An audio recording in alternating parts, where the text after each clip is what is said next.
He was a millionaire who never believed in love, only in control. But everything began to crumble when he felt the warmth of her thighs that night. When he discovered she was a virgin, his desire turned into an abyss. If you enjoy stories of love and romance, watch until the end, subscribe to this channel, and leave a comment saying where you are listening from. Leon D'Alessio was born from darkness, not merely from a clandestine birth that was never officially registered, but from a life forged in the shadows of power, lies, and guilt. The illegitimate son of an Italian magnate and a young Brazilian woman who had vanished decades ago, Leon grew up inside a silent mansion in Knightsbridge, surrounded by servants who never met his eyes and a father who fed him gold but left him starving for affection. By 34, he had become the living symbol of the D'Alessio financial empire, owner of casinos scattered across London's most exclusive districts, luxury hotels that dotted the Thames, and an investment network that stretched across continents. To the world's eyes, he was invincible. Inside, he was a shattered man, anesthetized, who only found meaning in domination, control, and fleeting pleasure. As if with each conquest, he could silence the lonely child that still haunted him in the early hours before dawn. Everything began to fracture the night his eyes met those of Noemi Alcantara, a 27-year-old Brazilian woman who had recently arrived in London through a scholarship in literary translation. She didn't belong in that scene. Seated in a discreet corner during an art auction promoted by Leon at his Mayfair gallery, she wore a simple navy blue dress, her hair pulled back in a tight braid, eyes fixed on a notebook, ignoring the sparkle, the champagne flutes, and the plasticized smiles surrounding her. For Leon, that discordant figure was like interference in a world he kept perfectly choreographed. Something about her disturbed him. Perhaps her serenity, perhaps her silence, perhaps the way she seemed to protect herself inside her own body. But the disturbance became obsession when he discovered days later that Noemi had been expelled from the Cultural Foundation's residence due to a bureaucratic error and now wandered between hostels, too proud to ask for help. When she appeared at his gallery asking with glistening eyes and raised chin for a temporary work opportunity, Leon saw his chance. He offered shelter in exchange for translating a collection of old letters written by his biological mother, a woman he had never known, but whose mysterious past had always burned inside him. Noemi accepted, driven by necessity but also by a strange restlessness.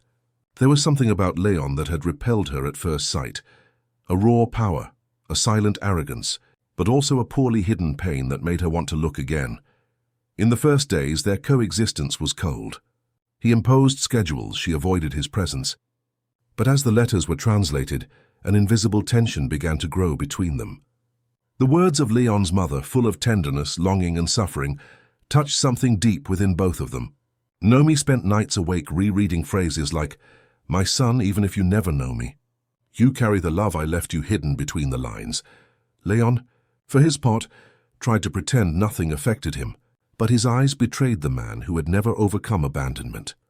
The Kensington townhouse where Leon kept her was more museum than home. High ceilings, marble floors that echoed with each footstep, and walls lined with art that cost more than most people earned in a lifetime. Noemi had been given a room on the 3rd floor, overlooking a private garden that seemed sculpted rather than grown. Everything was perfect, sterile, controlled. Like him, she worked in the library, a room panelled in dark oak with floor-to-ceiling windows that let in the grey London light. The letters were kept in acid-free boxes, each one numbered and catalogued with obsessive precision. They were written in Portuguese, some passages so faded they were nearly illegible, others marked with water stains that might have been tears. The handwriting was delicate, feminine, desperate. Leon rarely entered while she worked. When he did, he stood in the doorway watching her with an intensity that made her skin prickle.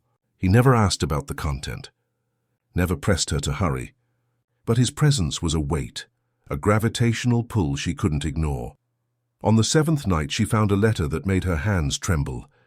The paper was different, thicker, and the words were written in a mixture of Portuguese and Italian, as if the writer had been switching between languages in her distress. She read it once, then again, her heart racing.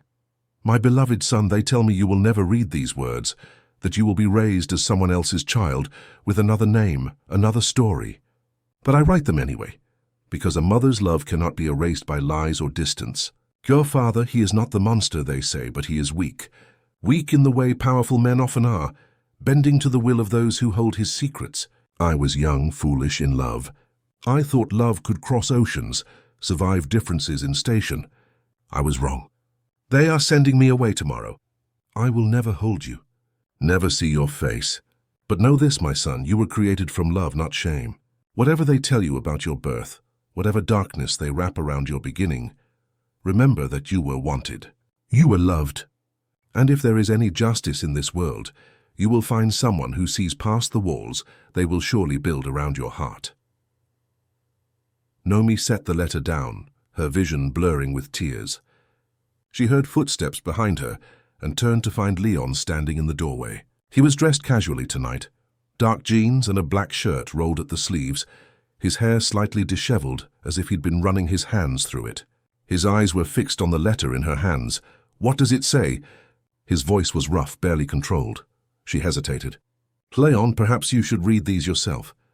My translation might not... I can't read Portuguese. He stepped into the room, each movement deliberate. That's why you're here. Tell me what it says. So she did. She read the letter aloud, her voice steady despite the emotion threatening to crack it. She watched his face as she spoke, saw the way his jaw tightened, the way his hands curled into fists at his sides. When she finished, the silence stretched between them like a living thing. She loved me. It wasn't a question. It was a realization, spoken so quietly she almost didn't hear it. Yes. And they took me from her. His eyes lifted to meet hers, and what she saw there made her breath catch. Rage, yes, but beneath it, a grief so profound it seemed bottomless. My father, he took me from her. Nomi stood, still clutching the letter.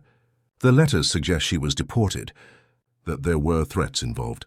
She mentions powerful people, names I don't recognize. Leon moved closer, his gaze dropping to the letter in her hands. For a moment she thought he would take it, read it himself despite not understanding the words. Instead, his fingers brushed against hers, a contact so brief and electric she almost gasped. Keep translating, he said, his voice dropping to almost a whisper. All of them. I need to know everything. He left without another word, and Nomi sank back into her chair, her heart pounding. She looked down at her hand where he had touched her and saw it was trembling. The nights that followed became a ritual. She would translate during the day, and in the evenings, when the city outside descended into darkness and the house grew quiet, Leon would come to the library and she would read to him. Sometimes he sat in the leather chair by the window, his profile illuminated by the soft lamplight. Other times he paced, his restless energy filling the room like smoke. The letters painted a picture of a young woman caught in a web of power and corruption.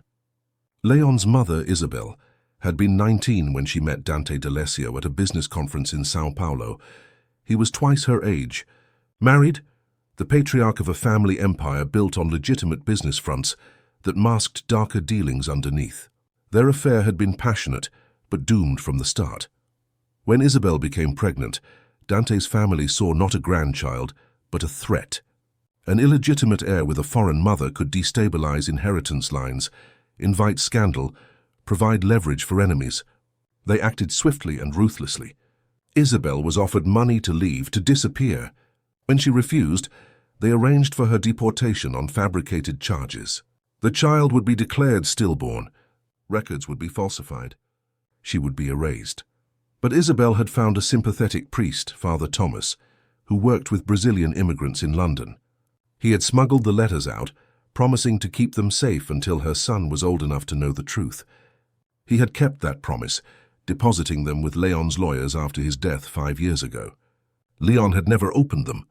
Until now. Why didn't you read them before? Nomi asked one night, setting aside a particularly heartbreaking letter about Isabel's final days in London before deportation. Leon stood at the window, looking out at the rain-slicked streets of Kensington, because I was angry. At her for leaving, at my father for lying, at myself for existing. He turned to face her. Reading her words would make her real. And if she was real, then I had lost something. Something I could never get back. And now, his eyes held hers. Now I think I've been losing things my whole life by refusing to acknowledge they were ever mine. The air between them shifted, became charged with something neither could name. Nomi felt her pulse quicken, felt a heat rising in her chest that had nothing to do with the fire crackling in the hearth.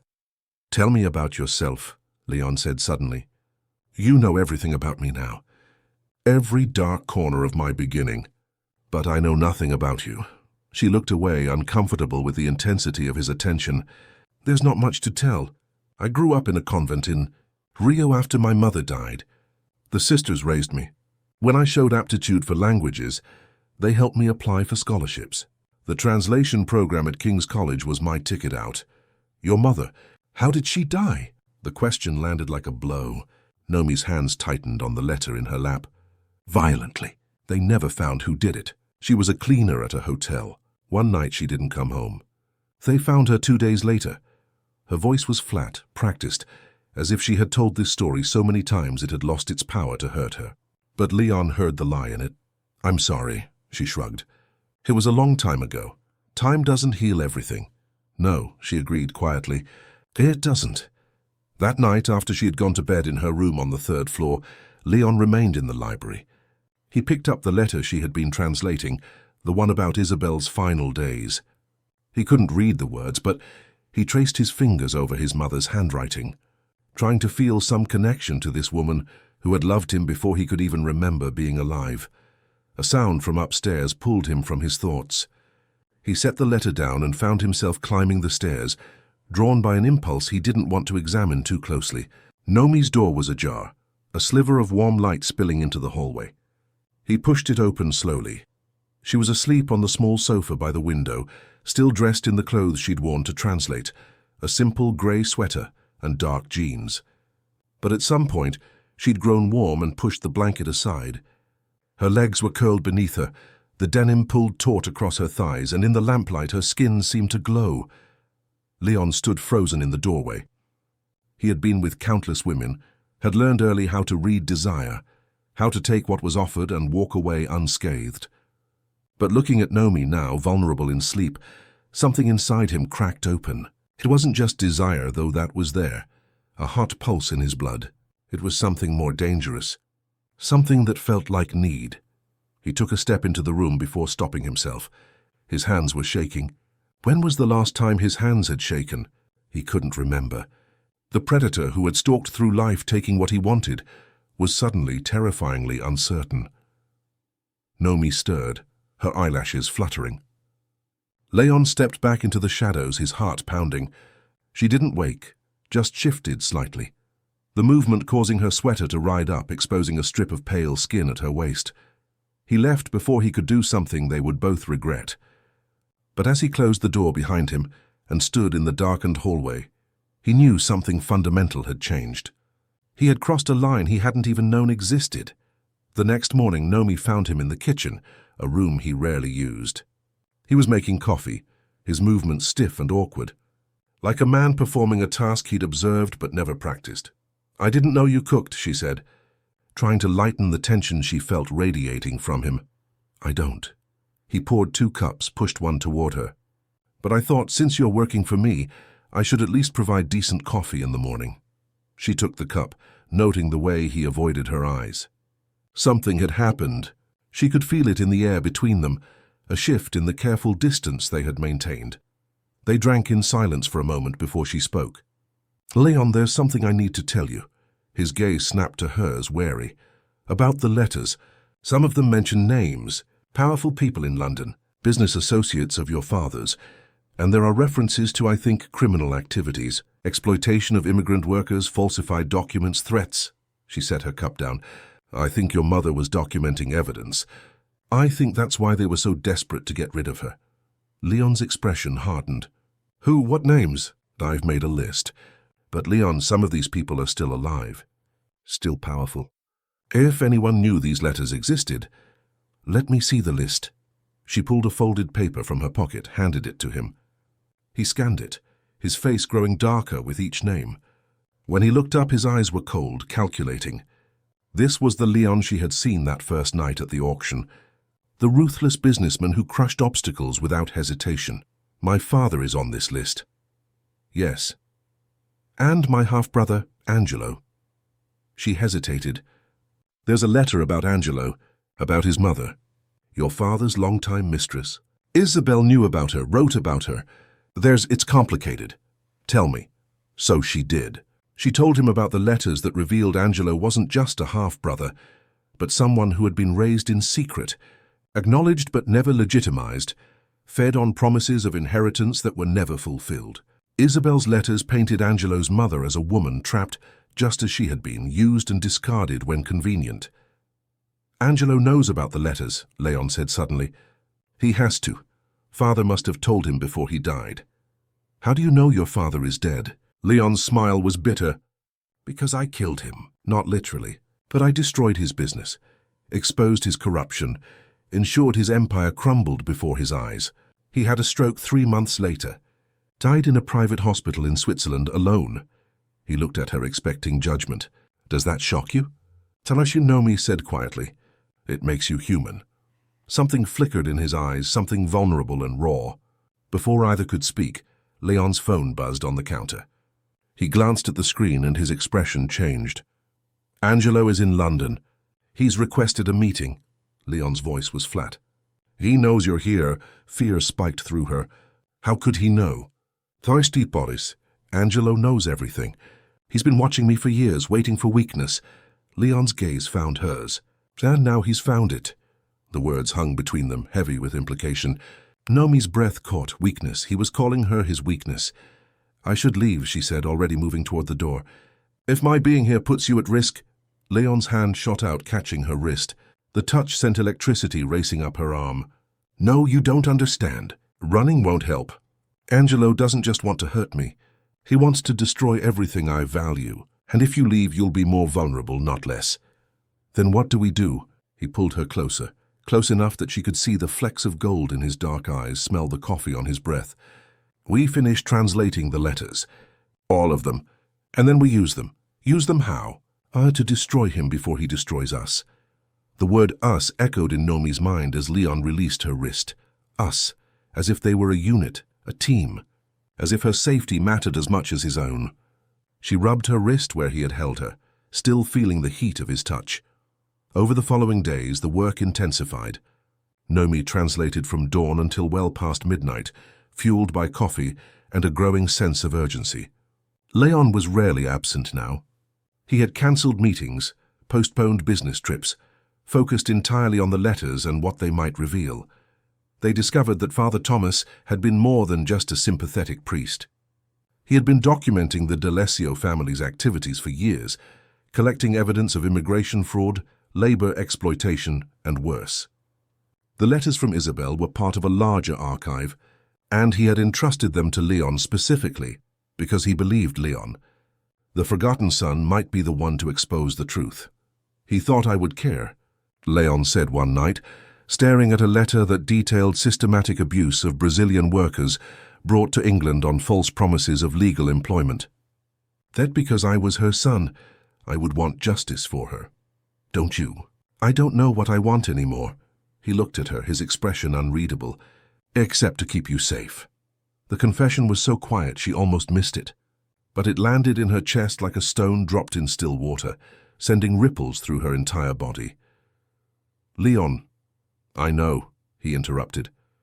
I know this is dangerous, not just because of Angelo, but because of what's happening between us. I know you're not like the others. I know you deserve better than this than me. He ran a hand through his hair, frustrated. But I can't seem to stop wanting you near. Nomi should have been frightened by his intensity, should have recognized the danger in getting close to a man who admitted to being unable to control his own desires. But instead she felt something else entirely, something that felt dangerously like longing. I should tell you something, she said, the words coming before she could stop them, about myself. Something you should know before anything else happens. Leon went still. What is it? She took a breath, felt heat rising to her cheeks. I grew up in the convent. The sisters raised me to be careful, to protect myself. And after what happened to my mother, I just couldn't. She forced herself to meet his eyes. I've never been with anyone. The silence that followed seemed to stretch forever. Leon stared at her, and she saw a dozen emotions cross his face. Surprise, yes, but also something that looked like pain. Noemi. Her name was a rough whisper. Are you telling me you're— Yes, she lifted her chin, defiant. Not because of some religious belief. Not because I was waiting for marriage or true love or any of that. But because my body is mine. It's the only thing that's ever truly been mine. And I've never wanted to share it with anyone. She paused. Until now. The confession hung between them, raw and honest. Leon closed his eyes, his jaw working. When he opened them again, she saw something that looked like anguish. You don't know what you're saying. You don't know what I am. I know exactly what you are. She moved closer, drawn by something she couldn't name. You're a man who was abandoned, before he could even remember being loved. A man who built walls so high no one could ever hurt him again. A man who thinks he's broken beyond repair. She stopped inches from him. But I see you, Leon. I see past those walls. And you're not broken. You're just afraid. Afraid? His laugh was bitter. I'm terrified. Because you're right. You see me. And that's more dangerous than any enemy I've ever faced. He reached out, his hand hovering near her face, but not quite touching. I want you, he said, his voice raw. God help me, I want you more than I've ever wanted anything. But not like this. Not when you're vulnerable. When you're under my protection, when you're only here because you have nowhere else to go. And if I told you I want this too, then I would say you deserve better than to have your first time be with a man like me.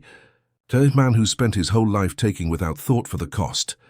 Noemi caught his hand, pressed it against her cheek. His palm was warm, slightly rough.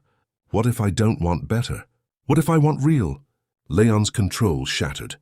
He pulled her against him, his arms wrapping around her with desperate intensity. But he didn't kiss her. Instead, he buried his face in her hair, breathing her in like she was oxygen and he was drowning. We can't do this, he whispered against her temple. Not yet. Not until you're free to choose without obligation. Not until you understand exactly what you're agreeing to. She wanted to argue, wanted to tell him she had already chosen, that she understood more than he thought. But his arms around her felt like safety and danger all at once. And for now that was enough. They stood like that for a long moment, two people caught between desire and restraint, between past trauma and possible future. Outside, London's eternal rain began to fall, tapping against the windows like a countdown to something neither could prevent. When Leon finally released her, his eyes were dark with promise and warning. Finish the translations, he said. And then when this is over, when you're truly free to choose, ask me again. Noemi nodded, not trusting her voice. She watched him leave the library, his departure feeling like a physical loss. Then she turned back to the letters, her hands still trembling from his touch, and began to read about love and loss, about secrets that refused to stay buried, about mothers and sons and the terrible price of power. In the stack she was working through, she found a letter dated just days before Isabel's deportation. The handwriting was shakier, more desperate. As she translated, her blood ran cold. They are watching me now, always watching. Father Thomas says I must leave the letters with him, that he will keep them safe for my son. But there is one more thing I must write, one more truth that must be told. The man who arranged my deportation, who threatened me and forced me onto that plane, who swore he would erase me from history, was not Dante. Dante is weak, but not cruel. It was his brother, Marco d'Alessio. And Marco has a son, conceived in the same sin that created my Leon. A son named Angelo, brothers both born in shadow, both denied their birthright. May God forgive what comes next. Noemi read the passage 3 times, each time feeling the implications settle deeper into her bones. Angelo wasn't just Leon's half-brother through their father. Their connection was more complicated, more twisted. Marco d'Alessio, who had destroyed Isabel's life, who had separated her from her son, had created Angelo. 2 cousins raised as brothers, bound by blood and betrayal. And if Angelo knew the truth, knew that his father had been the architect of Isabel's destruction, what would he do with that knowledge? She looked up to find Leon standing in the doorway, his expression unreadable. You found something, he said. It wasn't a question. Yes, she held up the letter. And you need to read this, all of it. As she translated the final revelations, watching Leon's face harden with each word, Noemi realized they had stumbled into something far more dangerous than either had imagined. This wasn't just about past secrets or present desire. This was about two men shaped by the same corruption, pointed at each other like loaded weapons, and she was standing directly in the crossfire. The morning after the revelation about Angelo's true parentage, Leon disappeared. Nomi woke to find the house eerily quiet, the servants moving through rooms like ghosts, their eyes averted when she asked about him. It was the housekeeper, Mrs. Patterson, an older woman with iron-grey hair and a permanent expression of disapproval, who finally told her that Mr. D'Alessio had left before dawn for an unspecified destination. Nomi returned to the library, but the letters now felt like live ammunition. Each page she translated revealed another layer of corruption, another crime, another victim. The D'Alessio family hadn't just exploited immigrant workers.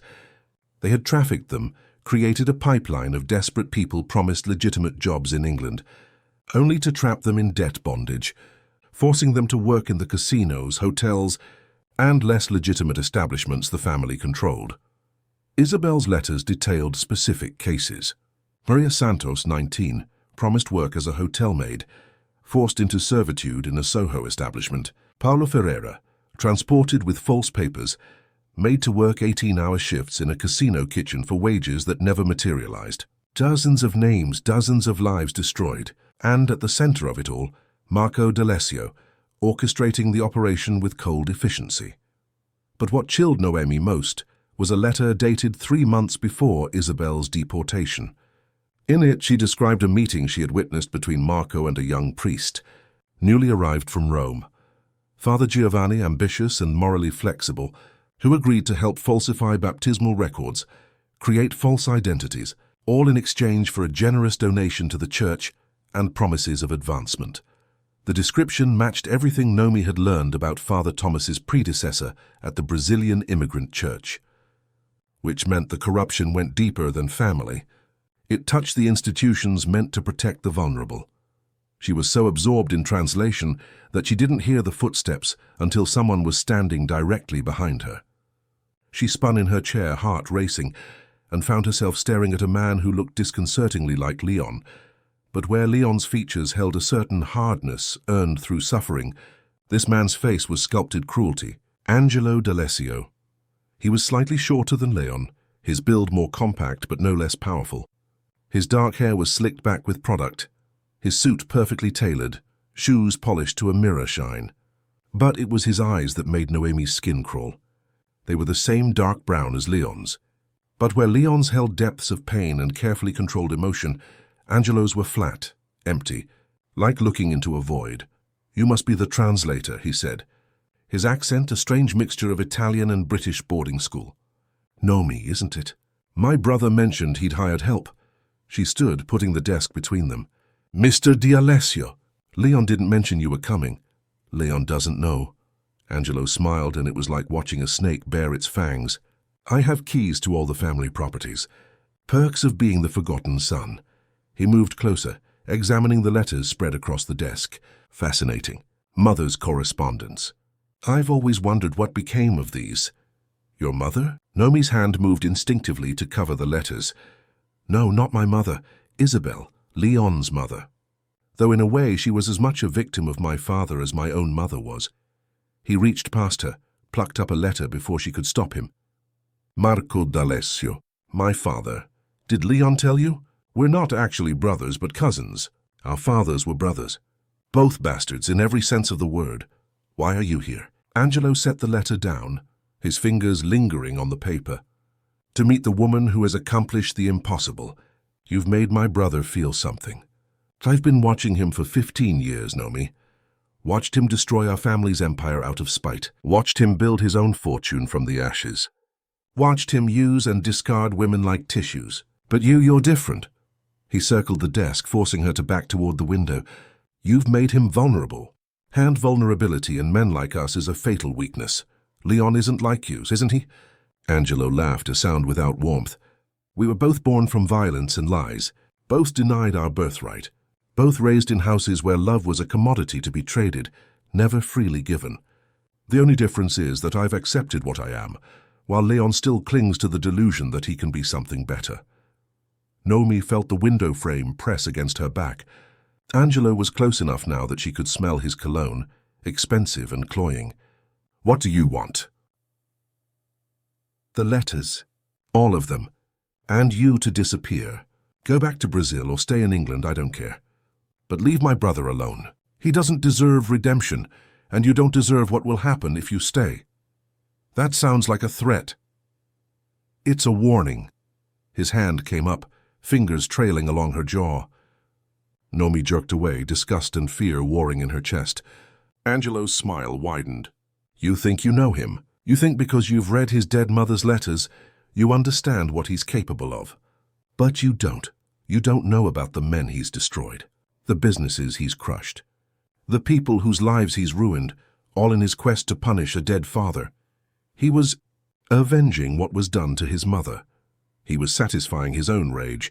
There's a difference." Angelo stepped back, giving her space to breathe. "But I can see you're already lost to him.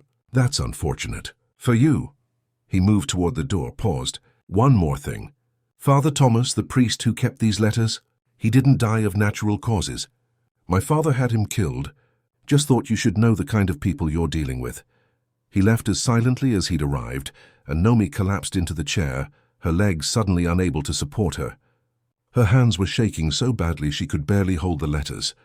She needed to call Leon, needed to tell him Angelo had been here. But when she pulled out her phone, there were no messages, no missed calls. He was still gone, and she was alone in this vast house with secrets that men killed to protect. She made it 3 hours before the walls started closing in. Mrs. Patterson found her in the hallway, struggling into her coat, and for a moment, the older woman's stern expression softened. "Don't go out alone, miss. If you must leave, I'll call you a car. I need air. I need to walk. Then take Henry with you." Henry was the young driver, barely 20, who usually remained invisible in the servants' quarters. "Please, miss. Mr. D'Alessio would want you protected." So Nomi found herself walking through Hyde Park with Henry, trailing at a discreet distance, his presence both reassuring and suffocating. The November air was cold and damp, threatening rain, and the park was nearly empty. She walked without direction, trying to process everything Angelo had said, everything she'd read in the letters. She was so lost in thought that she didn't see the woman until they collided. Nomi stumbled, hands coming up to steady herself, and found herself looking into a face that could have been her own. Aged by 20 years and marked by harder living. "Desculpe," the woman said in Portuguese. "Sorry, then." Seeing Nomi's expression, she continued in the same language. "You're Brazilian." Yes, Nomi's response was automatic. "I'm sorry, I wasn't watching where I was going." The woman studied her with unusual intensity. She was perhaps 50, thin to the point of frailty, with dark hair showing grey and eyes that held the particular wariness of someone who had learned not to trust easily. "You're young to be alone in London. Are you a student?" Something in the woman's manner reminded Nomi of the nuns who had raised her, that same mixture of concern and judgment. "A translator. I'm working on a project. Translation?" The woman's expression shifted, became almost hungry. "What kind of translation?" "Private correspondence, letters." Nomi started to move past, uncomfortable with the intensity of the woman's attention, but the woman caught her arm. "Letters in Portuguese? About Brazilians in London?" Nomi froze. "How did you—" "Because I've been waiting 30 years for someone to translate those letters. Because Father Thomas promised me before he died that one day the truth would come out." The woman's grip tightened. "Because my sister wrote some of those letters.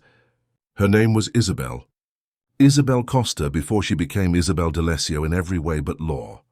The world seemed to tilt.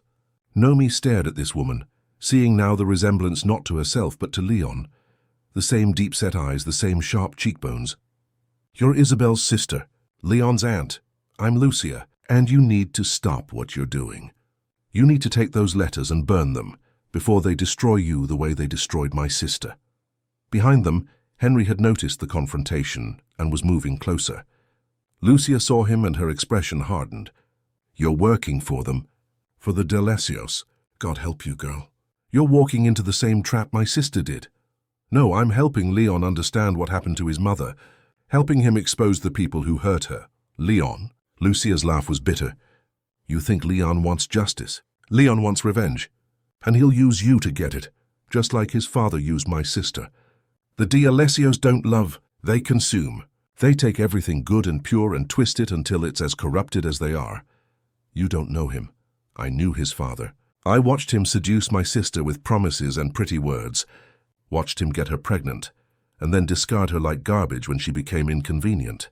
I held her when she cried, when she begged me to help her keep her baby.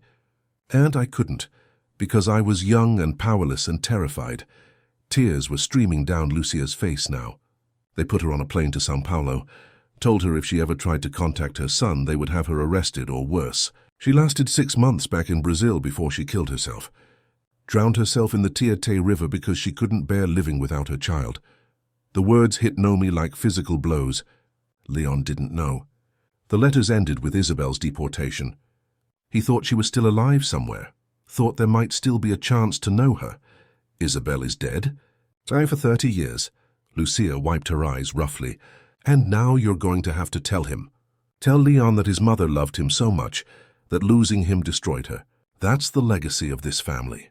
They destroy everything they touch. Henry was beside them now, his young face concerned. Miss Alcantara, is everything all right? Lucia looked at him, then back at Noemi. No, nothing is all right. But it's too late now. She's already in too deep. She pressed something into Nomi's hand, a scrap of paper with an address. When it all falls apart, when Leon shows you who he really is, come find me. I'll help you disappear the way I should have helped Isabel. She walked away quickly, disappearing into the grey afternoon. Nomi stood frozen, the paper crumpling in her fist, Lucia's words echoing in her head. Isabel was dead. Had been dead for 3 decades, and somewhere in London, Leon was chasing the ghost of a mother he would never meet. She needed to tell him. Needed to prepare him for this final devastating truth. But when she returned to the Kensington house, she found it in chaos. Servants rushing through halls, Mrs. Patterson on the phone speaking in urgent tones. The library door was open, and inside papers were scattered across the floor. The letters. Someone had ransacked the room. What happened? Nomi grabbed Mrs. Patterson's arm as the woman hurried past. A break-in, miss. In broad daylight while you were out. They took some of the letters, made a mess of the rest. The police are on their way. Her expression was grim.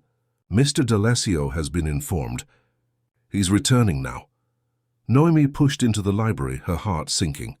The boxes were overturned, their contents strewn everywhere.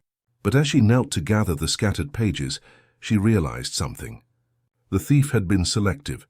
The early letters, the ones about Isabel's romance with Dante, were all still there. What was missing were the later ones. The ones that named names, detailed crimes, implicated powerful people. Angelo. It had to be. He'd been here this morning, seen the letters, and returned to take the evidence that could destroy him. She was still on her knees, sorting through the chaos, when Leon appeared in the doorway. He looked like he hadn't slept, his clothes rumpled, dark circles under his eyes. But when he saw her, something in his expression shifted from fury to relief so profound it was almost painful to witness. You're safe. He crossed the room in 3 strides, pulled her to her feet, his hands framing her face as he searched her eyes. When Patterson called, when she said there'd been a break-in, I thought... He didn't finish, just pulled her against his chest, his arms wrapping around her with desperate strength. Noemi let herself lean into him, let herself take comfort in his warmth, his solidity. But Lucia's words haunted her. They consume. They take everything good and pure and twist it. Was she just another woman being destroyed by a D'Alessio? Angelo was here, she said against his chest. This morning, before the break-in. He knew about the letters. Leon went rigid. He what? She pulled back so she could see his face. He came while you were gone. Threatened me. Told me to leave you, to give him the letters. I think he came back and took them. Leon's expression transformed. The vulnerable man who had held her moments ago vanished, replaced by someone cold and calculating. Show me exactly what's missing. For the next hour, they inventoried the damage. 17 letters gone, all from the final months before Isabel's deportation, all containing specific evidence of crimes. But Leon had been thorough. He'd had Nomi scan every letter as she translated it, the digital copies stored in an encrypted cloud system. Angelo had the originals, but they had the words. It's not enough, Leon said, staring at the screen where the scanned letters glowed. Physical evidence carries more weight. A judge, a prosecutor, They'll want the originals to verify handwriting, paper age, all of it. Angelo knows that. He's bought himself protection. Then what do we do? Leon looked at her, and something in his expression made her breath catch. We make him come to us. We let him think he's won, that he's safe. And then we destroy him completely. How? By giving him what he wants most. Me, vulnerable and alone. You, unprotected and accessible. He caught her shoulders when she tried to pull away. Listen to me. Angelo's weakness is his arrogance. He thinks he's smarter than everyone else. We use that. We stage a fight, a public breakup. I throw you out, you go to him for help. He thinks he's seducing you away from me. You want me to get close to Angelo? Noemi couldn't keep the horror from her voice. I want you to make him believe you'll betray me. Meanwhile, we're documenting everything, recording conversations, gathering evidence. He'll incriminate himself because he can't resist gloating. That's insane. That's dangerous. I know. Leon's hand slid from her shoulders to her face, his thumb tracing her cheekbone with heartbreaking gentleness. I know what I'm asking, and I know I have no right to ask it. But know me, if we don't stop him, he'll keep destroying lives. He'll use those letters to blackmail everyone named in them, to build his own empire on the same corruption that built ours. She thought of the names in the letters. Maria Santos, Paulo Ferreira, dozens of others whose suffering had been documented in Isabel's desperate handwriting. There has to be another way. There isn't. Trust me, I've spent the last 12 hours trying to find one. He rested his forehead against hers. I will keep you safe. I swear it. Nothing will happen to you. You can't promise that. I can try. Noemi closed her eyes, felt his breath warm against her skin. This was madness. This was exactly the kind of danger Lucia had warned her about. But when she opened her eyes and saw Leon looking at her with such desperate hope, she knew she was already lost. Tell me what to do. The relief in his expression was immediate. But before he could speak, Noemi remembered the other devastating news she carried. Leon, there's something else. Something about your mother. She told him about meeting Lucia, about everything Isabel's sister had said. She watched the color drain from his face, watched hope die in his eyes as he understood. His mother wasn't waiting somewhere to be found. She had been dead for 30 years, killed by grief over losing him. She killed herself. His voice was hollow, mechanical. Because of me. No. Noemi grabbed his hands, forced him to look at her. Because of what they did to her. Because she was young and scared and separated from her child. Because the people who should have protected her destroyed her instead. This isn't your fault, Leon. You were innocent. You were a baby. But she could see he didn't believe her. Could see him retreating behind walls, the brief vulnerability disappearing beneath layers of ice. Where is she buried? I don't know. Lucia didn't say. But I have her address. We could go see her, ask her. Later, Leon pulled his hands from hers, moved to the window. His back was rigid, his shoulders squared like a soldier preparing for battle. First we deal with Angelo. Then I'll mourn. Leon, I said later. His voice was sharp enough to cut. Then softer. Please, Noemi, I can't think about her right now. If I do, I'll break. And I can't afford to break until this is finished. So she let it go. Let him compartmentalize his grief in whatever way he needed to survive. They spent the evening planning, working out details of their deception. In 2 days there would be a charity gala at one of Leon's hotels. Angelo would be there, along with half of London's elite. Leon would stage a public scene, accuse Noemi of stealing from him, throw her out in front of witnesses. Angelo, seeing an opportunity, would approach her, offer comfort and assistance, and Noemi would accept. He'll try to seduce you, Leon said, his voice carefully neutral as they discussed the plan. It's how he operates. He'll present himself as my opposite. Sympathetic, understanding, gentle, but it's all manipulation. Don't believe anything he says. I won't, and if at any point you feel unsafe, if he pushes too hard, you use the panic button. He showed her a small device, no bigger than a coin, that would trigger a silent alarm. Security will be on you in 30 seconds. Your safety is more important than the plan.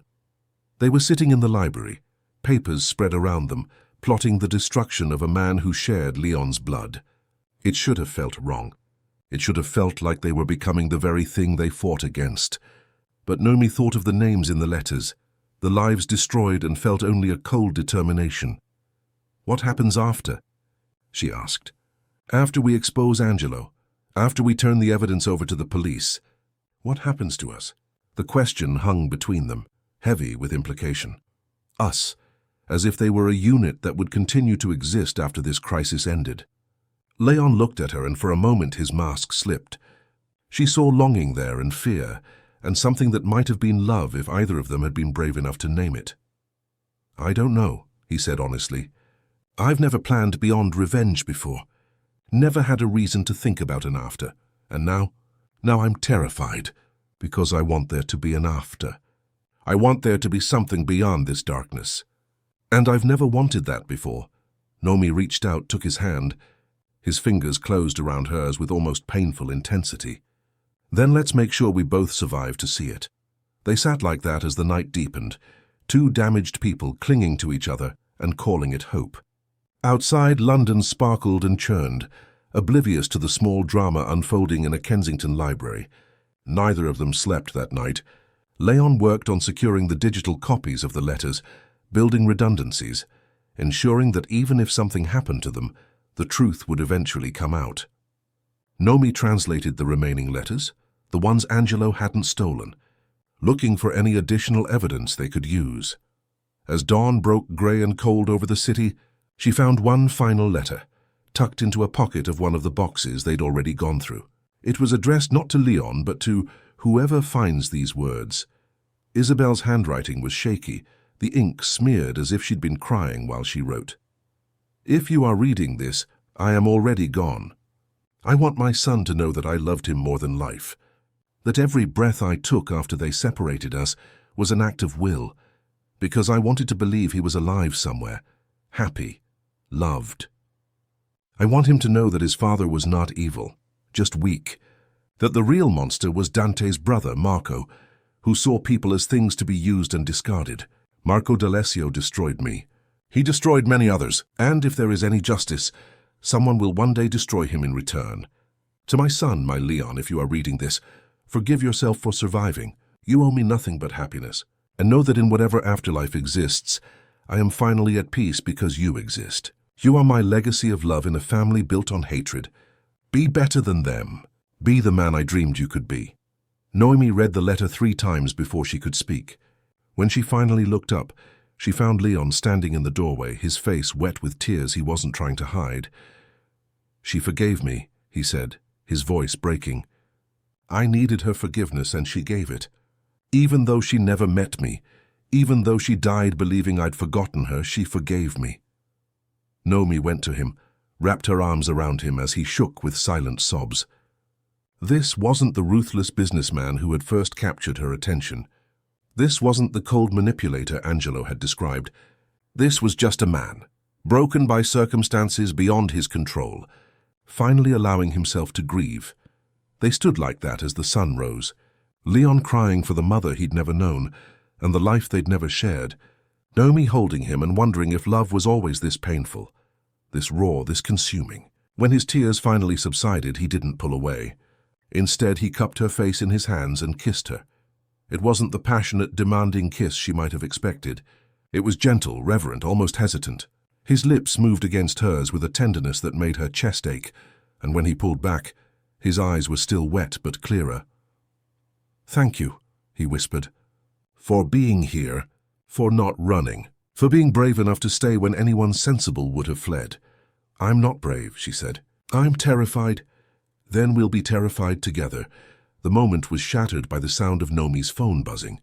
She pulled it from her pocket, saw an unknown number and answered before Leon could stop her. "Hello? Noemi." Angelo's voice was smooth, cultured, poisonous. "I hope I'm not calling too early. I wanted to check on you after our conversation yesterday. I've been worried." Leon's expression darkened. He gestured for her to put the phone on speaker. "I'm fine, thank you. Are you?" "Because I heard there was an incident at my cousin's house." "A break-in." "How traumatic for you. I do hope nothing valuable was taken." "Just some old letters. Nothing important." Angelo's laugh was soft, knowing. "Oh, I think we both know those letters were quite important. Important enough that someone went to considerable trouble to acquire them. but perhaps it's for the best. Some truths are better left buried, don't you think? Nomi looked at Leon, saw him nod slightly. Time to begin the performance. Actually, I've been thinking about what you said. About leaving, about going home. Have you? Angelo's interest sharpened. That's very wise of you, Nomi, very sensible. Leon doesn't know yet. But I think you're right. This isn't my fight. And I miss Brazil. I miss home. Of course you do. Tell you what, why don't we meet for coffee? Today, if you're free, I'd be happy to help you make arrangements. Perhaps even assist with travel costs. Consider it a gesture of goodwill. Leon's jaw was clenched so hard, Nomi could see the muscle jumping. But he nodded again. This was what they needed. Angelo confident and off guard, making contact. That would be kind of you. Where? They made arrangements to meet at a cafe in Covent Garden that afternoon. When Nomi ended the call, Leon's control finally snapped. He grabbed a glass from the desk and hurled it against the wall, where it shattered into glittering pieces. I hate this, he said, his voice raw. I hate asking you to get close to him. I hate putting you in danger. I hate every part of this plan. Then we'll make sure it's over quickly. Nomi stepped over the broken glass, took his hands. 2 days. The gala is in 2 days. I meet with Angelo today, establish contact. Tomorrow we have our staged fight, and the day after at the gala we end this. 2 days, Leon's hands tightened on hers. And then we figure out what comes after. It was a promise neither of them was sure they could keep, but they clung to it anyway. 2 people playing at hope in the middle of a war they might not survive. When Nomi left for her meeting with Angelo that afternoon, Leon stood at the window and watched her car disappear into London traffic, his heart pounding with a fear he couldn't name. He had promised to keep her safe. But as he stood alone in his vast empty house, surrounded by his mother's words and his family's sins, he wondered if safety was something people like them were ever allowed to have. In Covent Garden, Nomi walked into the cafe and found Angelo waiting, his smile warm and his eyes cold. The game had begun, and neither side could afford to lose. The cafe in Covent Garden was the kind of place designed to look casual but cost a fortune for a single cup of coffee. Exposed brick, industrial lighting, baristas who treated espresso preparation like performance art. Angelo had chosen a corner table, positioned so he could see everyone who entered while remaining partially obscured by a decorative iron pillar. Strategic. Everything about him was strategic. Nomi approached slowly, hyper-aware of the small panic button hidden in her jacket pocket, of the nearly invisible wire taped between her breasts that would record every word. Leon's security team was stationed nearby, invisible but present. She was protected. She was safe. She repeated this like a mantra as she slid into the seat across from Angelo. Nomi. He stood slightly, a gesture of old-fashioned courtesy that somehow felt more threatening than respect. You look tired. Has my cousin been working you too hard? The translation work is demanding.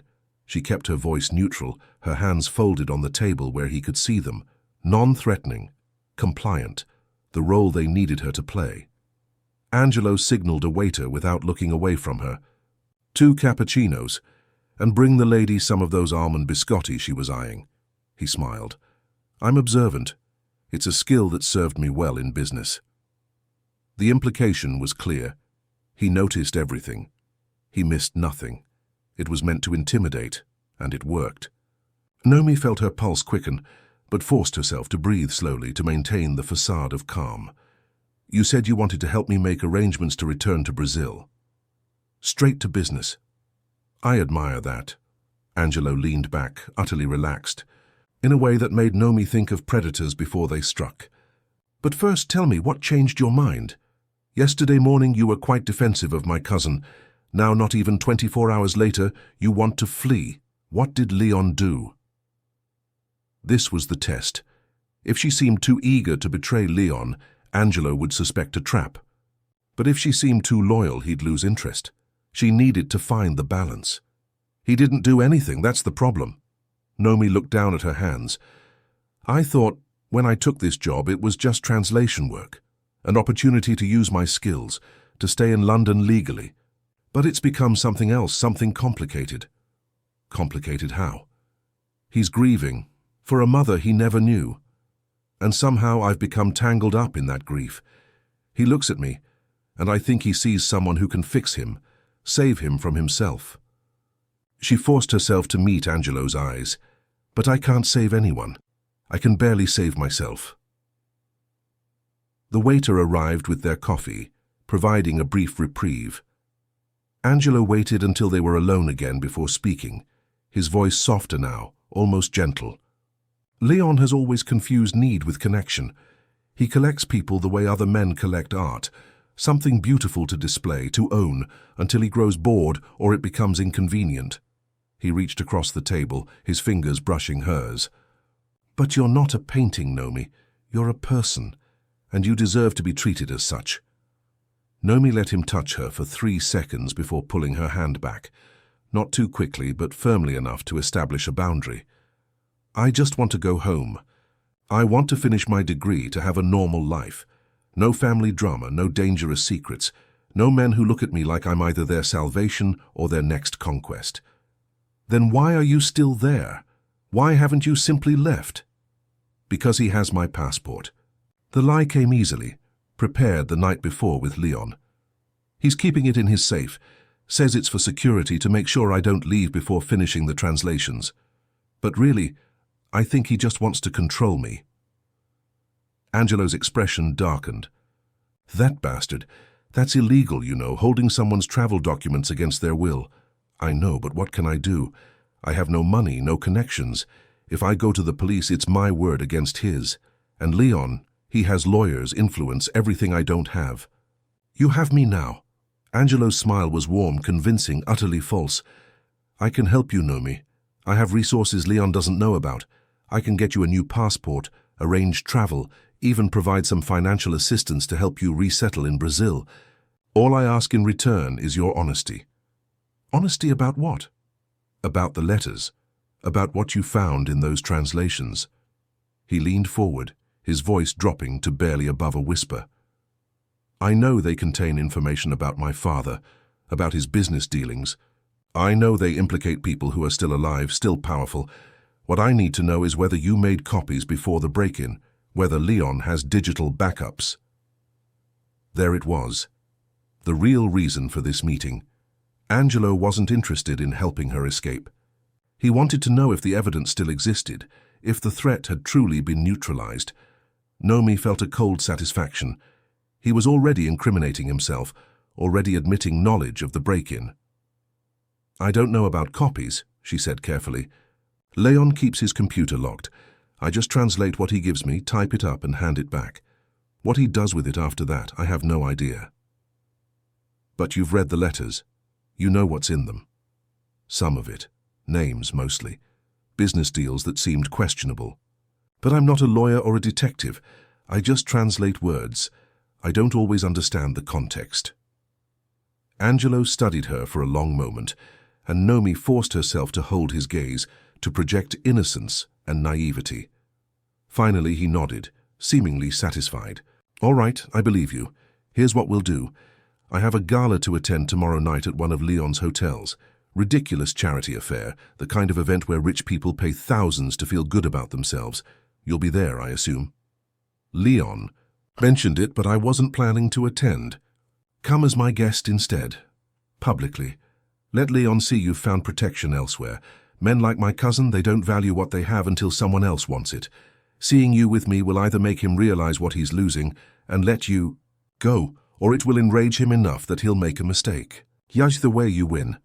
It was almost exactly what they'd planned, but Nomi pretended to hesitate. I don't know, that seems confrontational. Life is confrontational, Nomi, especially when you're dealing with men like Leon. Trust me, I know him better than anyone. He needs to see that you're not his to control, and I'll be right there beside you, making sure you're safe. Safe. The word was laughable coming from him, but Nomi nodded slowly, as if being convinced. Okay, I'll come, but I don't have anything appropriate to wear to something like that. Consider it handled. Give me your size, your measurements. I'll have something delivered to you tomorrow. Something that will make every man in that room look at you and see what Leon was too blind to appreciate. The possessiveness in his Tone made her skin crawl, but she maintained her expression of grateful relief. They spent another 20 minutes discussing logistics, Angelo carefully extracting information about her movements, her routine, the layout of Leon's house. She gave him enough truth to seem credible, but held back the crucial details. When they finally parted, Angelo kissed her hand in an old-world gesture that felt more like marking territory than courtesy. "Until tomorrow night, Bella. And don't worry, soon this will all be just a bad memory." Nomi walked 3 blocks before letting herself react. Her hands were shaking, her breath coming short and fast. She ducked into a bookshop, pretended to browse while she steadied herself. The small mic between her breasts felt like it was burning. Had she played it right? Had she given too much? Not enough. Her phone buzzed. "Leon. Car is outside. Northeast corner." She found the black Mercedes idling exactly where he'd said. The back door opened and she slid in, finding Leon waiting. He pulled her against him immediately, his arms wrapping around her with desperate relief. "You did perfectly," he murmured into her hair. "I heard everything. He's completely convinced." "He's a monster." Nomi's voice was muffled against his chest. "The way he talked like helping me was some noble deed when really he just wants to use me against you." I know what he..." Leon pulled back enough to look at her face. "Are you all right? Did he hurt you?" "No, just the way he looked at me. Like I was already his." She shuddered. "How do you do this? How do you play these games without losing yourself? Per surilater, you build walls. You separate who you are from what you do.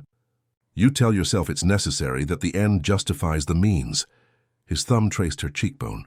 "But then someone comes along who makes you question all of it, who makes you want to be better than you are." The car was moving through London traffic, but inside felt suspended in time. Nomi looked at Leon, really looked at him, seeing past the expensive clothes and cultivated power to the damaged man underneath. "Is that what I am to you? Someone who makes you want to be better? You're everything." The words were raw, unguarded. "You're every good thing I thought I'd killed inside myself. Every soft feeling I thought I'd burned away. You're terrifying and necessary, and I don't know how to do this without destroying you in the process." "Then don't destroy me. Choose not to." "Is it that simple?" "No." Nomi's hand came up to rest against his chest, feeling his heart race beneath her palm. "Nothing about this is simple. But maybe that's okay. Maybe we don't need simple. Maybe we just need to be honest with each other." Leon covered her hand with his. "I'm falling in love with you. That's as honest as I know how to be. And it terrifies me because everyone I've ever loved has been destroyed by it. Your mother loved you, and that love, even though it ended in tragedy, it made her human. It made her more than a victim. She loved you so much she couldn't survive losing you. That's not weakness, Leon. That's the most powerful thing in the world." He kissed her then, and it was different from the gentle kiss of that morning. This was desperate, hungry, full of all the things they couldn't say. Nomi kissed him back with equal intensity, her hands fisting in his shirt, pulling him closer. The driver discreetly raised the privacy screen. When they finally broke apart, both breathing hard, Leon rested his forehead against hers. "After tomorrow night, after we destroy Angelo and end this, I want to do this right. I want to court you properly, take you to dinner, learn everything about you. I want to earn the right to touch you like this. You already have that right. I give it to you freely. But do you give it because you want to or because you feel obligated? Because I've put you in danger? Because you're living in my house dependent on my protection?" He pulled back, his expression anguished. "I need you to be free to choose. Truly free, not bound by circumstance or fear or gratitude." Nomi understood what he was saying, understood the fear that drove it. He'd been born from a relationship where power imbalance had destroyed everything. He couldn't bear to repeat that pattern. "Then we wait," she said softly. "We get through tomorrow. We expose Angelo. We end this cycle of violence and revenge. And then when I'm free to leave but choose to stay, you'll believe me. And if you choose to leave, then you let me go. No manipulation, no control, no using your power to keep me." She cupped his face in her hands. "But Leon, I don't think I'm going anywhere. I think I've already made my choice. I just need you to trust it." They rode the rest of the way in silence, hands clasped, both preparing mentally for what came next. When they arrived at the Kensington house, Leon's head of security, Marcus, was waiting in the library. He was a former SAS officer, late 40s, with the kind of calm competence that came from years of operating in genuinely dangerous situations. "The recording is clear," he said without preamble.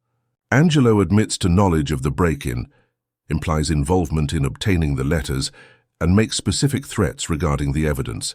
It's not enough for a conviction, but it's a start." "What about tomorrow night?" Leon asked. "The gala. What's our security posture?" Marcus pulled out a tablet, brought up floor plans of the hotel. "I've got 12 men inside, dressed as guests and staff. Another 6 outside monitoring exits. Miss Alcantara will be wired for audio and video, and I'll have eyes on her at all times." He looked at Nomi. "My job is to keep you safe while making it look like you're vulnerable. That means I can't intervene unless there's immediate physical danger. Are you prepared for how uncomfortable that might be?" "I understand." Nomi's voice was steadier than she felt. "Angelo will try to isolate me, to get me alone. That's when he'll really show himself." "Exactly. And that's when we get the evidence we need.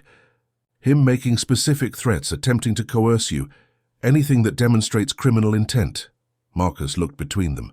"But I need to be clear. This is dangerous. Angelo isn't stupid. If he suspects a trap, if he realizes you're recording him, he could react violently. I need your word that if I signal you to abort, you'll follow my lead immediately." "You have it," Leon said before Nomi could respond. He turned to her. "If Marcus says run, you run. My revenge isn't worth your life." The rest of the evening was spent planning every detail of the next day. The staged fight would happen in the hotel lobby, in front of maximum witnesses. Leon would accuse Nomi of stealing from him, of using her position to access his private documents. She would defend herself. He would escalate, and finally he would throw her out, calling security to escort her from the premises. Angelo, who would witness the entire scene, would then approach her as a savior. "Make it believable," Marcus advised. "Real anger, real hurt. The people watching need to think you genuinely hate each other in that moment. If it looks staged, Angelo will see through it." After Marcus left, Leon and Noemi remained in the library, neither quite ready to separate for the night. The tension between them had shifted, become charged with an awareness that time was running out. Tomorrow night, one way or another, everything would change. "I should show you something," Leon said suddenly. He led her to his study, a room she'd never entered before. It was more personal than the library, filled with photos and mementos that spoke of a life lived, not just curated. He opened a wall safe, pulled out a small velvet box. Inside was a ring, simple gold band with a single emerald, old-fashioned and beautiful. "It was my mother's, the only thing of hers I have. My father kept it, I don't know why. Maybe guilt. Maybe just greed. I found it after he died." He held it up to the light. "Isabel wore this when she was with my father. Before everything went wrong. Before I existed and ruined her life. You didn't ruin her life, they did. The people who separated you, who sent her away, who drove her to despair." Nomi took the ring, examined it. "It's beautiful." She had good taste. "I want you to wear it. Tomorrow night at the gala," he took it back, held it carefully. Not as an engagement ring, not as ownership, but as a talisman. A reminder that love is possible, even in families built on darkness. That sometimes people survive. "Leon, please, let me do this. Let me believe that I'm giving you something of value instead of just dragging you into danger." So Nomi let him slide the ring onto her right hand, where it fit perfectly. She looked at it there, this piece of Isabel's story, now part of hers. The weight of it felt significant, like taking on a responsibility she couldn't fully understand. That night, neither of them could sleep. Nomi stayed in her room, but at 2 a.m. she heard footsteps in the hallway. Her door opened slowly and Leon stood silhouetted in the doorway. "I can't sleep," he said. "Can't stop thinking about all the ways tomorrow could go wrong." "Me neither." She pulled back the covers. "Stay, just to sleep. I don't want to be alone tonight." He crossed the room, still fully dressed, and lay down beside her on top of the covers. The careful distance was both comforting and frustrating. Nomi turned onto her side, facing him, and he mirrored her position. "Tell me something true," she whispered. "Something you've never told anyone else." Leon was quiet for a long moment. "When I was 8, I used to climb out onto the roof of my father's house. There was a spot where 2 gables met, hidden from view. I'd sit there for hours watching the city, pretending I was someone else. Someone normal, with a normal family. Someone who was loved just for existing, not for the empire he might someday inherit. His hand found hers in the darkness. I thought about jumping sometimes. Not seriously, but the thought was there. How easy it would be to just let go. Nomi's throat tightened. What stopped you? Stubbornness mostly, spite. I wanted to live long enough to prove my father wrong about me. To show him I was more than just his guilty secret. He laughed without humor. Turns out I just became a different kind of monster. You're not a monster. How do you know? You've known me less than 2 weeks. Because monsters don't weep for mothers they've never met. Monsters don't ask for permission before they touch. Monsters don't lie awake at night terrified that they'll corrupt the people they care about. She squeezed his hand. You're just a man, Leon. Damaged, yes. Dangerous, maybe. But human. So very human. He pulled her closer, eliminating the careful space between them. Now they lay pressed together, her head tucked under his chin, his arms around her waist. It wasn't sexual, despite the awareness crackling between them. It was comfort, connection, 2 people holding each other against the darkness.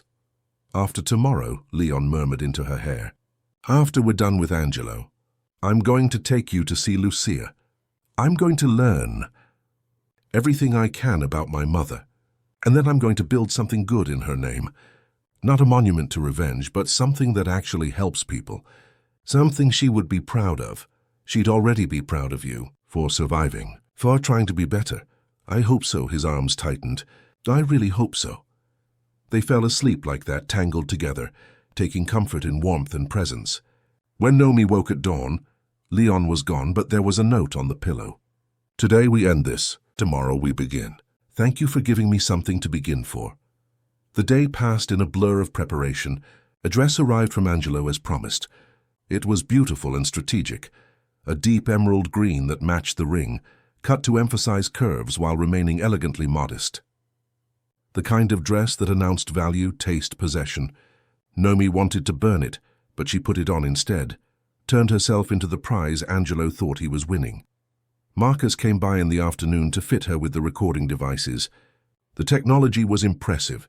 Tiny cameras and microphones hidden in jewelry, in the fabric of her dress, completely undetectable unless you knew where to look.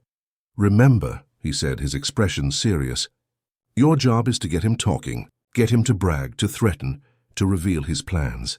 Men like Angelo, they can't resist showing off for a beautiful woman. Use that, but don't push too hard. If he feels manipulated, it could turn dangerous fast. By evening, Nomi was ready. The dress, the jewelry, her hair styled sleek and sophisticated. She looked at herself in the mirror and barely recognized the woman staring back. She looked powerful, untouchable, like she belonged in Leon's world. It was armor, nothing more. But armor could be useful. Leon was waiting downstairs, devastating in a black tuxedo. He looked at her, and something raw and possessive flashed in his eyes before he controlled it. You're beautiful, he said simply. Angelo won't be able to resist. That's the plan. She touched the ring on her right hand, drawing strength from it. Are you ready? To publicly humiliate you and throw you out of my hotel? His smile was bitter. It's going to be the hardest performance of my life, because every instinct I have will be screaming at me to protect you, not hurt you. It's not real. Just remember that. None of the words are real. Aren't they, though? Won't I be saying every cruel thing I'm afraid I actually think? That you're using me? That you're just another person trying to exploit my weakness? He looked away. What if, in trying to fake being a monster, I reveal that I actually am one? Nomi crossed to him, took his face in her hands.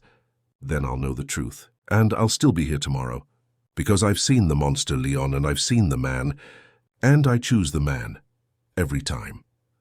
They traveled to the hotel in separate cars, maintaining the fiction that they were still together but strained.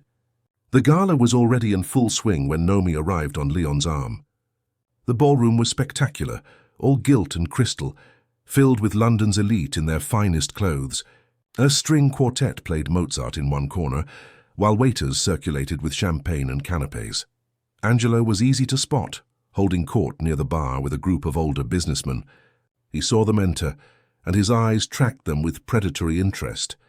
This was it, the beginning of the end. Leon played his part perfectly. He was attentive at first, introducing Nomi to various guests, his hand possessive on her lower back. But gradually he became more controlling, interrupting when she spoke, correcting her opinions, undermining her in small, subtle ways that made the people around them uncomfortable. Nomi responded as planned, becoming quieter, more withdrawn, the light dimming in her eyes. It was easy to play the part because she'd seen real women in relationships like this, had watched them slowly disappear into silence and submission. The audience watched with uncomfortable fascination. The explosion came an hour into the evening. They were near the center of the ballroom, surrounded by guests, when Leon grabbed her wrist, his voice rising. "Where is it, Nomi? I know you took it." "I don't know what you're talking about." Her voice shook, genuine fear mixing with performance. Leon's grip was tight enough to hurt. "My mother's letters, the ones from the safe. They're missing and you're the only one with access." He pulled her closer, his face inches from hers. People around them had stopped talking, were watching the scene unfold with horrified fascination. "Did you think I wouldn't notice? Did you think you could just steal from me?" "'Cause I didn't steal anything.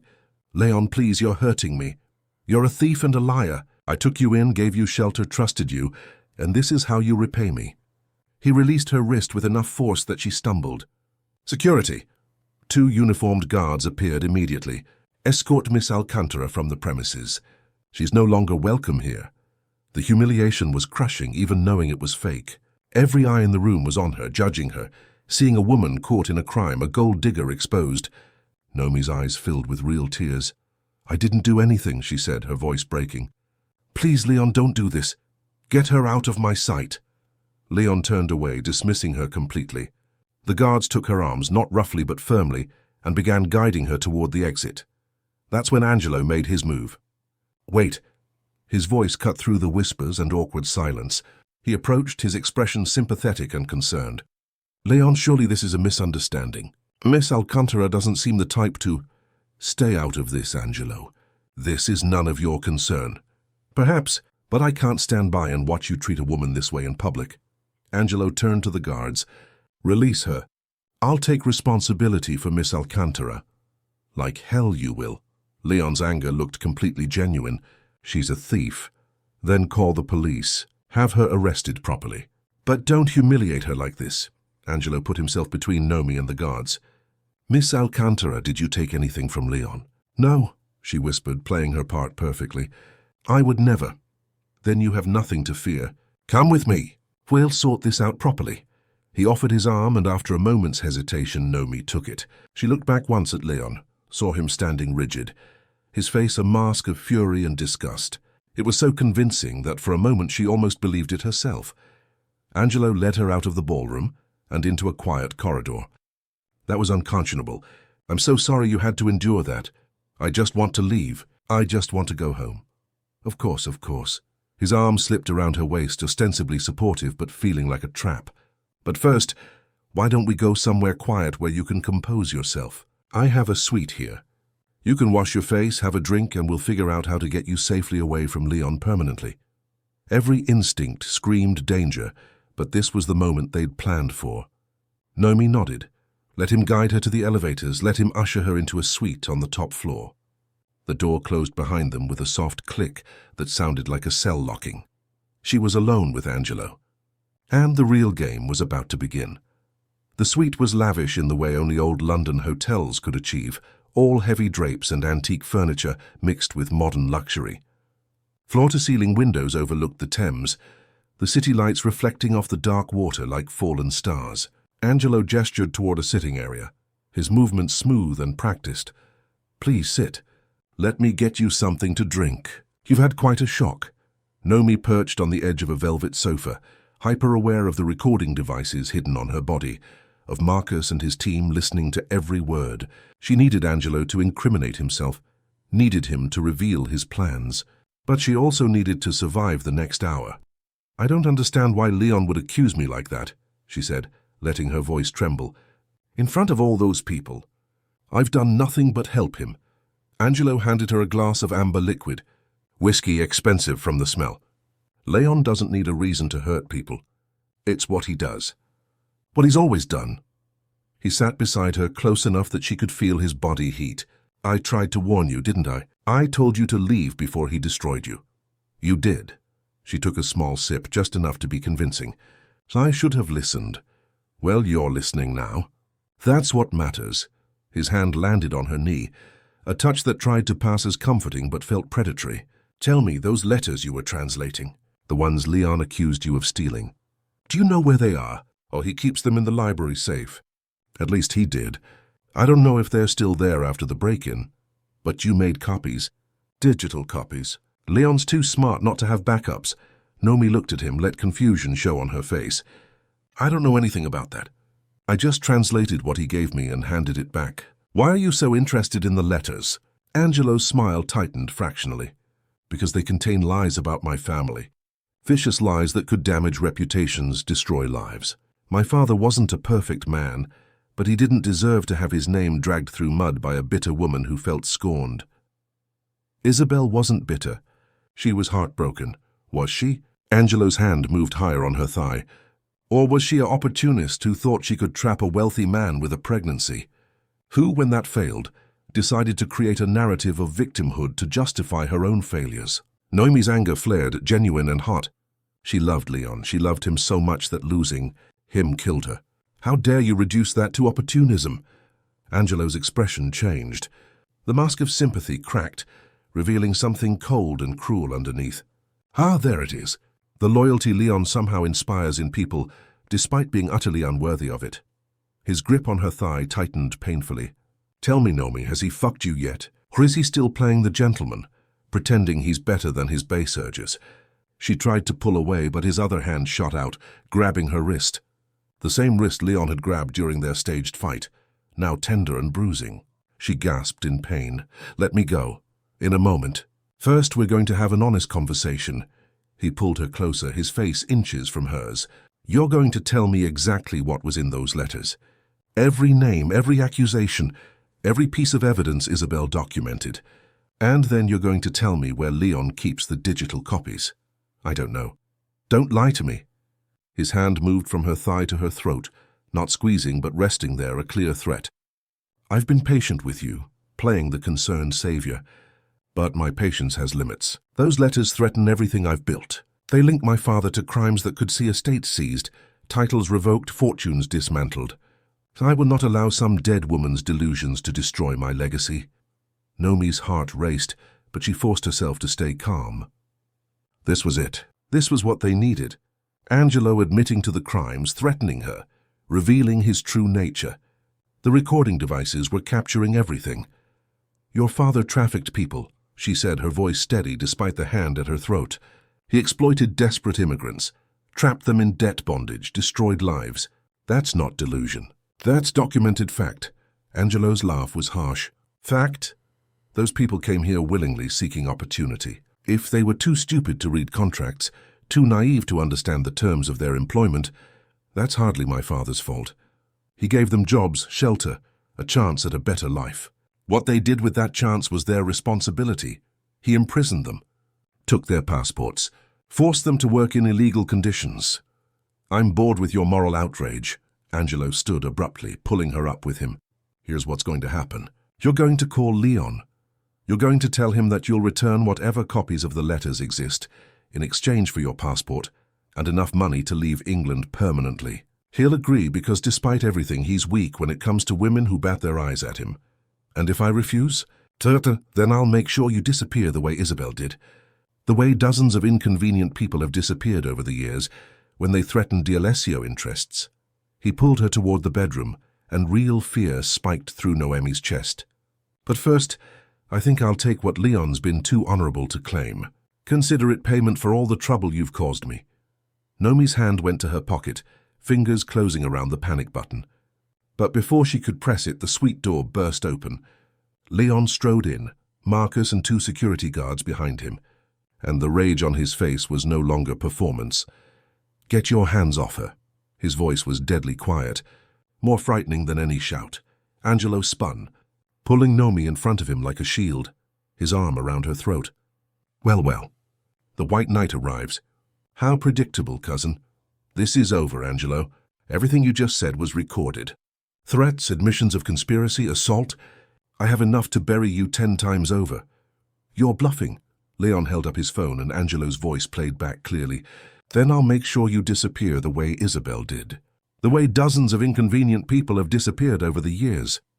Angelo's arm tightened on Nomi's throat, making her gasp. So what? You think the police will believe some edited recording? Do you think anyone will choose to prosecute a D'Alessio? We own half the judges in this city.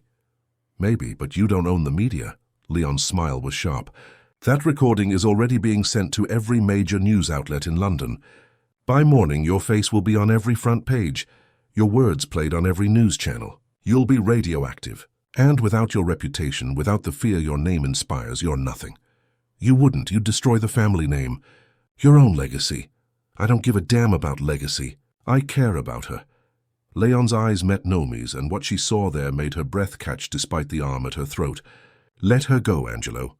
This is between us. It's always been between us. You're right, it has. Angelo's laugh was unhinged now, desperate. You, the favored son who was never supposed to exist. Me, the acknowledged bastard who was never quite good enough. Our fathers pitted us against each other from birth, and here we are still fighting over scraps. We don't have to be. We can end this cycle. We can choose to be different. Different? Angelo's arm loosened slightly, and Nomi felt hope flare. There is no different for men like us. We're poisoned from birth, corrupted by the same blood that runs through our veins. You can't escape it any more than I can. Watch me. Leon took a step forward, his hands raised peacefully. I'm walking away from it all. The business, the money, everything built on our father's crimes. I'm going to spend the rest of my life trying to make amends for what they did. And you can do the same, Angelo. You can choose redemption over revenge. For a moment, something flickered in Angelo's eyes, something that might have been longing or regret, or the shadow of the boy he'd once been before the world taught him that cruelty was survival. But then it hardened again, ossified into the man he'd become. It's too late for redemption, he released Nomi, shoving her toward Leon, who caught her and pulled her behind him in one smooth motion. But you're right about one thing. This ends tonight. Angelo moved toward the window, and for a heart-stopping moment Nomi thought he meant to jump. But instead he just stood there, looking out at the city that had shaped them all. I'm not going to make this easy for you, he said, his back to them. I'll fight every charge. I'll use every resource, every connection, every dirty trick I know. And even if you win, even if I go to prison, there are others. People who benefited from our father's empire. People who will come after you to protect their own interests. Let them come. Leon's arm was around Nomi, solid and protective. I'm not afraid anymore. Marcus stepped forward, handcuffs ready. Angelo D'Alessio, I'm making a citizen's arrest on suspicion of assault, kidnapping, and conspiracy to commit murder. You have the right to remain silent. I know my rights. Angelo turned, held out his wrists with a bitter smile. Do what you need to do. As Marcus cuffed him and led him out, Angelo looked back once at Leon. She'll leave you, you know. When she realizes what you really are, when the novelty wears off and she sees that you're just as broken as I am, they always leave. Maybe, Leon said quietly, but that will be her choice, and I'll respect it. Then Angelo was gone, led away by security to wait for the police. The suite fell silent, except for the distant sounds of the city below. Nomi turned in Leon's arms, buried her face in his chest, and finally let herself shake. It's over, Leon murmured, his lips against her hair. You're safe. It's over. But it wasn't, not really. Over the next hours, chaos unfolded. Police arrived, took statements, viewed the recordings. The media, true to Leon's word, exploded with the story. D'Alessio Hare arrested in kidnapping plot. Dark legacy, London family's criminal empire exposed. By morning, Angelo's face was indeed everywhere, and with it came an avalanche of new victims coming forward. People who'd been too afraid to speak before. Leon and Nomi gave their statements at the police station, exhausted but functioning on adrenaline. It was nearly dawn when they finally returned to the Kensington house, the sky lightening to grey over the city. They stood in the library where all of this had begun, surrounded by Isabel's letters, and the weight of everything crashed over them at once. Leon sank into a chair, his head in his hands. I destroyed my family's legacy, he said, his voice hollow. 3 generations of work, gone. The business will collapse. The D'Alessio name is finished. Noemi knelt in front of him, took his hands. You destroyed a legacy built on suffering. You freed people from silence. You chose truth over comfort. That's not destruction, Leon, that's courage. Then why does it feel like I've lost everything? Because you're grieving. Not for the empire, but for the family you never had. The father who should have loved you, the mother who should have raised you, the normal life you should have been allowed to live. She pressed his hands to her cheeks. But Leon, you haven't lost everything. You have me. If you still want me. He looked at her then, really looked at her, and the vulnerability in his eyes was almost too much to bear. After everything I've put you through, after using you, endangering you, dragging you into my revenge, you still want to stay. Saus, I'm not staying out of obligation or fear or gratitude. I'm staying because I choose you. The real you, not the empire or the name or the power, just the man who reads his mother's letters and weeps, the man who's terrified of becoming his father, the man who's trying so hard to be good despite a lifetime of evidence that goodness is impossible. She smiled through tears.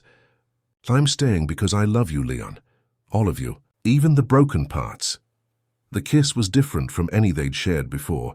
It was surrender and acceptance, grief and hope, ending and beginning all at once. Leon pulled her up into his lap, cradled her like she was precious and fragile and infinitely valuable. When they finally broke apart, both were crying. I don't deserve you, he whispered, and probably not. But you're stuck with me anyway. They sat like that as dawn broke fully, holding each other, finding comfort in warmth and presence. Eventually, exhaustion overtook adrenaline, and Leon carried Nomi upstairs to his room. Not her guest room, but his private space, a room she'd never entered before. It was surprisingly simple. No ostentatious displays of wealth, just clean lines and neutral colors. A king-sized bed dominated the space, and through the windows London spread out below them, a city waking to scandal and revelation. Leon set her down gently. Sleep. We both need sleep.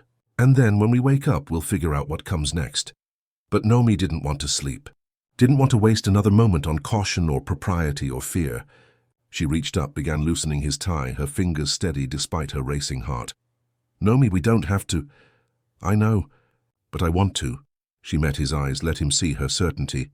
I want you, not because I feel I owe you, not because I'm caught up in the moment, but because I've spent 2 weeks falling in love with you, and I'm tired of pretending that love should be careful and controlled. She pulled the tie free, started on his shirt buttons. I want to know what it feels like to be yours, to give myself freely to someone who will treasure the gift. Leon's hands covered hers, stilling them. I need you to understand something. I've been with women before. Many women, but it was never like this. It never mattered. You matter. You matter so much it terrifies me. And I don't want to take something from you that you can never get back. You're not taking. I'm giving. She resumed, unbuttoning his shirt. And yes, I'm afraid too. Afraid it will hurt. Afraid I won't know what to do. Afraid I'll disappoint you. But I'm more afraid of waiting, of letting fear control me the way it's controlled so much of my life.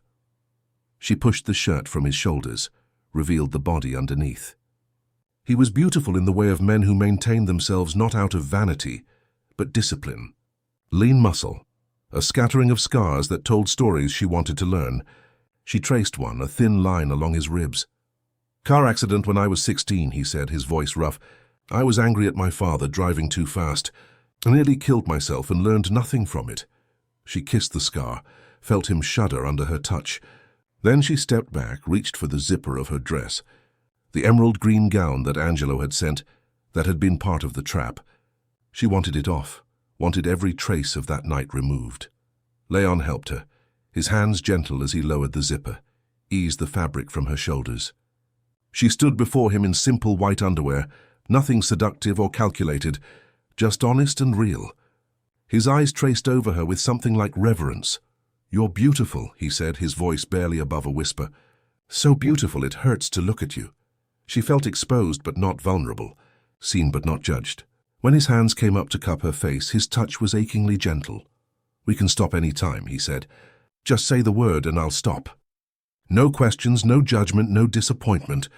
Your comfort, your pleasure, your safety. That's all that matters. I trust you. And she did.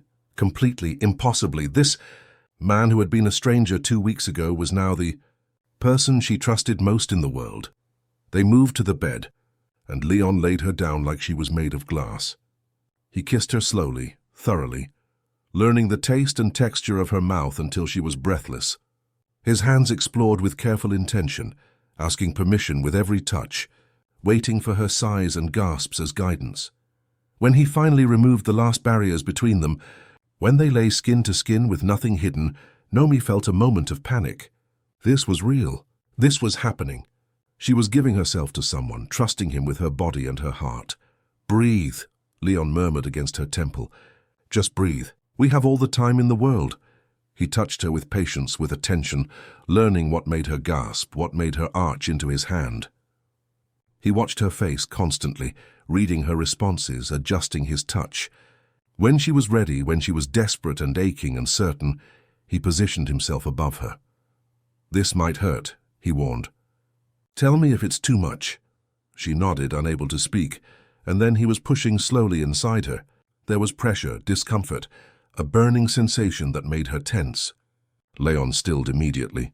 "Breathe, relax, I've got you." She forced herself to breathe, to let her body adjust. Gradually, the discomfort faded, replaced by a fullness that was strange but not unpleasant. Leon watched her face the entire time, his own expression taut with the effort of control.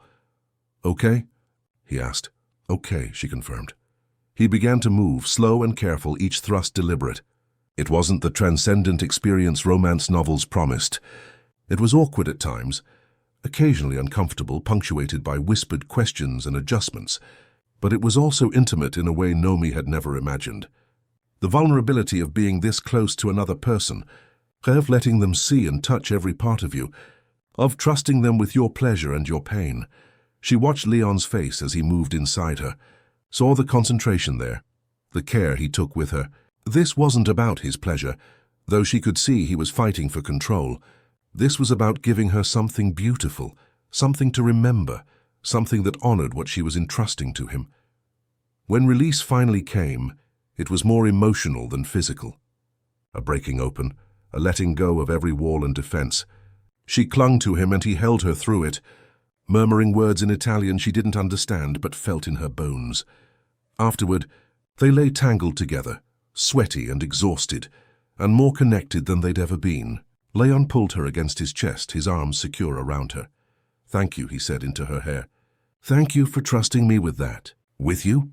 "Thank you for being worthy of it." They dozed as morning light filled the room, and when they woke hours later, the world had continued to spin. Leon's phone was full of messages. Lawyers, business partners, journalists. The empire was crumbling as they'd predicted. But with it came something unexpected. Support. People who had been waiting for someone to expose the truth, who wanted to help build something better from the ashes. Over the next weeks, the story continued to unfold. Angelo was charged with multiple crimes, his bail denied when prosecutors argued he was a flight risk. The letters were authenticated, verified by historical experts and linguists. More victims came forward. The scope of the D'Alessio family's crimes expanded with each revelation, but Leon and Nomi barely noticed. They were busy with other things. First, they went to visit Lucia. She lived in a small flat in Brixton, her life simple and quiet. When she opened the door and saw Leon, her hand flew to her mouth. "You look so much like her," she whispered. "So much like my sister." They spent an afternoon together, Lucia sharing memories of Isabel, the happy childhood in Brazil, the dreams of a better life, the way love had transformed her. She showed them photographs, the only ones that existed of Leon's mother, a beautiful young woman with dark eyes and a bright smile, full of hope before the world crushed her. "She would be so proud of you," Lucia told Leon, gripping his hands, "for exposing the truth, for choosing justice over comfort, for being the man she dreamed you could be." Before they left, Lucia gave Leon one more treasure, a letter never sent that Isabel had written to him on his first birthday. In it, she described watching him be taken away, the way he had cried, the way her heart had shattered. But she also wrote about hope, about believing that somewhere he was being loved, that he would grow up strong and good, that someday, somehow, he would know he was wanted. "I've been keeping this for 30 years, Lucia said, waiting for the right time to give it to you. This is that time. She would want you to know that every day of your life she was thinking of you, loving you across the distance." Leon read the letter, wept for the mother he'd never known and the love that had never stopped. And Nomi held him, this broken, beautiful man who was finally allowing himself to grieve. They took flowers to Isabel's grave in a Brazilian cemetery in South London. The headstone was simple, her name and dates and nothing else. Leon knelt there, Nomi beside him, and finally said goodbye to the woman who had given him life. "I'm going to build something in your name," he told the gravestone. "A foundation to help immigrant workers, to provide legal aid and support. I'm going to make sure what happened to you never happens to anyone else. I'm going to try to be the son you deserved." Later, they announced the creation of the Isabel Costa Foundation. Leon liquidated his legitimate business assets, sold the casinos and hotels, everything tainted by his father's crimes. The money went into the foundation, into scholarships for immigrant students, legal services for exploited workers, housing for those trapped in debt bondage. It was the start of something new, something good, built not on exploitation, but on genuine desire to help. The D'Alessio name would now be associated not with corruption, but with redemption. 3 months after Angelo's arrest, Leon and Nomi stood in the library of the Kensington house. It was emptier now. He'd sold the mansion, donated the art collection, stripped away the excess. What remained were the letters, carefully preserved and soon to be part of an archive at King's College, available to scholars studying immigration and labor exploitation. "Are you sure about this?" Nomi asked, looking around at the space where they'd first begun to know each other. "This is your home. It was never a home. It was a museum to my father's ego." Leon pulled her close. "Home is wherever you are." They'd found a flat in Bloomsbury, modest and comfortable. Leon was teaching now, business ethics at the university, using his intimate knowledge of corporate corruption to educate the next generation. Nomi had resumed her translation studies, specializing in documents related to immigrant experiences. They were building lives that mattered, that helped people, that honored Isabel's memory. But more than that, they were building a life together, learning each other in the small daily ways. How Leon liked his coffee, how Nomi curled into him at night, seeking his warmth, the way they could sit in comfortable silence, reading or working, content just to be near each other. The intimacy between them had deepened. Physical, yes, as Nomi grew more confident and Leon more attentive but also emotional. A partnership built on respect and choice and genuine affection.